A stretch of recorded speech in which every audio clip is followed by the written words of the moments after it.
Anyway. And the end of it. And we'll keep on fighting to the end. No time for losers. We are the champions of the world. Good morning, everybody on YouTube and Twitch. Powered by First NorCal Credit Union, Comcast Business Text Line. Speaking of queens and kings, Mark Jones. Mark Jones, the voice of the Sacramento Kings, on the call for ESPN last night in Denver, Colorado. We love Mark Jones. I love the fashion. You want to talk about swagger? Uh-huh. You want to talk about being elegant? Uh-huh. Raj Mathai? Raj Mathai. I don't even know if my boy Raj has anything on Mark Jones. I don't know. Raj has a strut. Oh, Mark Jones. In his vocab game. Hey, Mark, your vernacular just gets better. Man. I remember you were doing old school Pac-10 games back in the early 90s. I'm like, who is this guy, Mark Jones? I was a kid, and you've just added to the bag. How do you get better with time, Mark? Man, I appreciate the kind words, man. It's nice. You know what? Sports is supposed to be fun, right? It's a game, and, you know, it's my broadcasting is it's the comments that, hey, man, you know the culture, man. We talk to the TV when we're at home, right? No doubt. It's the same kind of thing I say when I'm watching a game at home. I say on air and try and just be authentic. But it's fun. It's sports. You know, hey, the E in ESPN stands for entertainment. Absolutely. People forget that. Absolutely. Yeah. And you're entertaining. And last night was an entertaining game at Ball Arena. Could be a preview of some things that come in the Western Conference playoffs. I thought the officials let them play. What was your main takeaway coming out of that game? That the Warriors are back or that the Nuggets are just going to be hard to beat in the playoffs? I think it was a little bit of both, guys. I think that, it tells me that the Warriors, when you look at my main takeaway was the Warriors bench is really holding it down this year, that the non-Steph Curry minutes are not going to be like a Chernobyl meltdown this year, whether it's at home or on the road. And that's huge. When you got Chris Paul out there locking it down for the second unit and, playing with Kuminga, playing with Sarge, although Sarge started last night. Those two have great chemistry. We've seen it already here in the early part of the season. Moody is nice. He's developed another year. When you look at the totality of what the bench unit has done, especially on this 4-game road trip, right, as compared to last year when they went 11-30, the signs are all looking up. That was one takeaway. And then, one of my concerns going into the game last night, if you're a Warriors fan, is what does it look like going with a quote-unquote small team against a front line of Joker, who's 7 feet, Aaron Gordon, who's 6'8", 6'9", and Michael Porter Jr., who's 6'10". I mean, Joker got his, but he does that against big teams too. So I don't think that the size issue is going to be as big a factor against Golden State as a lot of people think it might, because they're playing with. I would like to see the Warriors play with a little bit more pace, but that's still a work in progress. Right. You referenced all the young players that are ascending right now.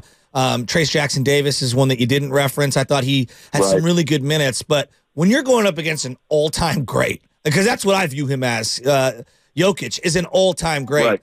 I mean, the guy's just going to get his. It's how difficult can you make it for that individual.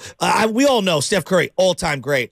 When it's all said and done, I feel like Jokic is going to be in the conversation as one of the greatest players to ever play the game. That's how good I think he is. How about you? Yeah, he's spectacular. I mean, the stuff that he does at the offensive end is spellbinding, right? I mean, he takes his time.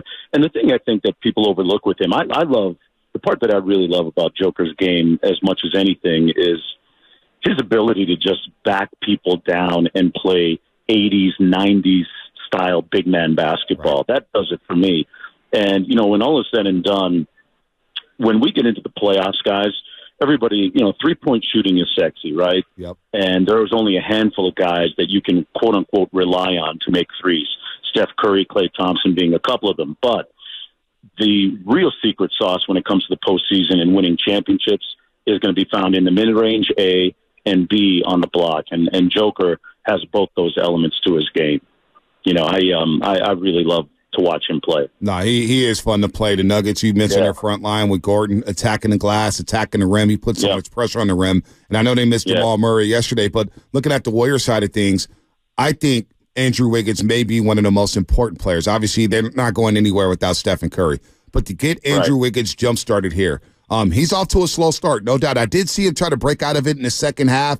What do you think about Andrew Wiggins? How long do you think the fans, because the fans are all over him, oh, man, you should put him on the bench. And you're not going to do that 9 games in. You've seen a lot of basketball. What's your takeaway of Andrew Wiggins and his slow start so far? No, it's interesting. I asked J.J. Redick about that last night during the broadcast, and he said whenever he was in any kind of shooting slump, whether it be to start the season, which he's gone through, mid-season or near the end of the season, he always tried his best to get out of his head, right, and told himself, hey, listen, 8 for 12. I'm going to go into this next game, shooting 8 for 12. And it's something that just has to play itself out. We've watched Andrew Wiggins. We've seen his body of work. He's not going to be in the place where he is now a month from now. I mean, I think that's a safe prediction. If he is, then, I think the world's going to get hit by a meteorite, because I just don't see it happening. He does add to the value of the team at the defensive end. He's been playing decent defense still. So, I agree that he's going to have to pick it up at the offensive end.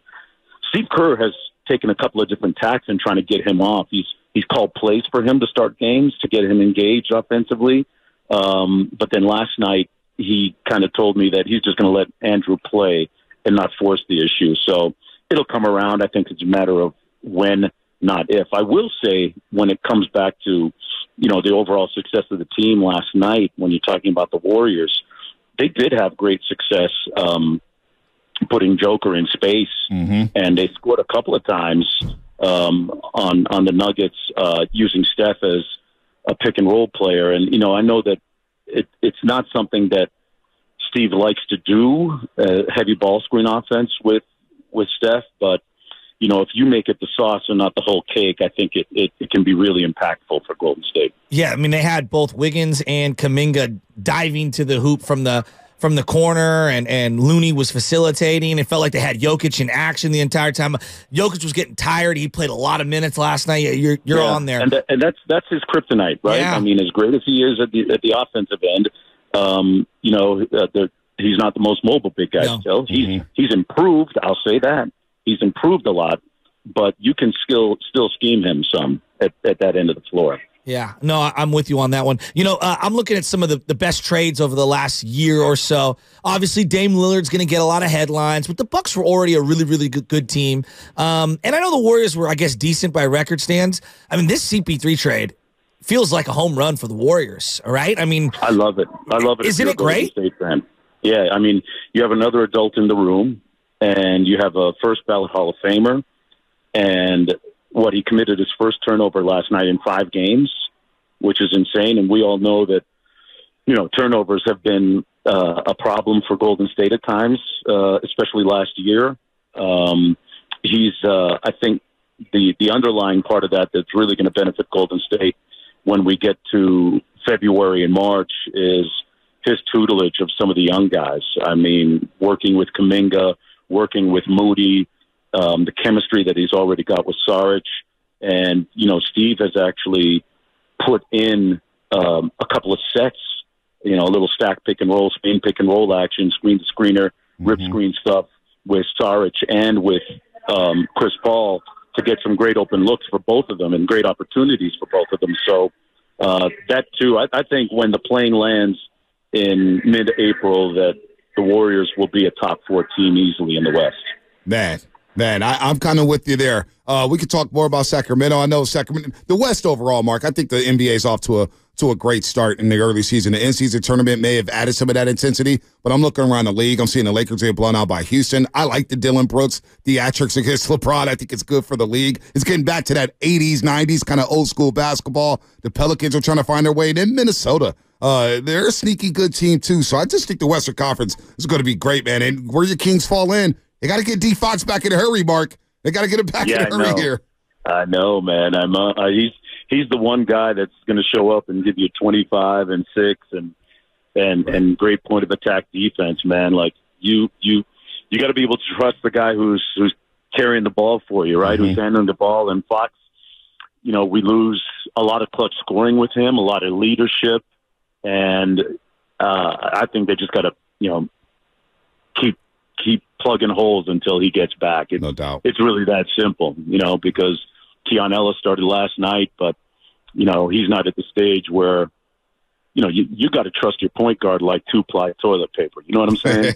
you got to really trust your point guard. And Keon just doesn't have that much experience. But although he did a nice job last night. Well, it sounds like you're at an airport, so we do appreciate the time. You're a busy, busy man. I know you got college football on your hands. You got the Sacramento Kings, ESPN basketball, NBA basketball, national broadcast. So, Mark, we appreciate the time this morning. Always good to talk to your brother. You keep doing your thing. Fellas, you keep up the fantastic work, and hope to see you soon. I'm just glad that the Kings aren't playing the Warriors again tonight. We played like 80 times already going back to last year, right? No doubt. Yeah, Kyle Draper won't pick up my phone calls anymore, Mark. He's leaving me on red through the text. Oh, man. Have a good one, Mark. Good stuff, man. All right, guys. Take care. See Anytime. Mark Jones, man, been doing that for a long, long time. We'll get back into the Niners in just a second. 888-957-9570. Doesn't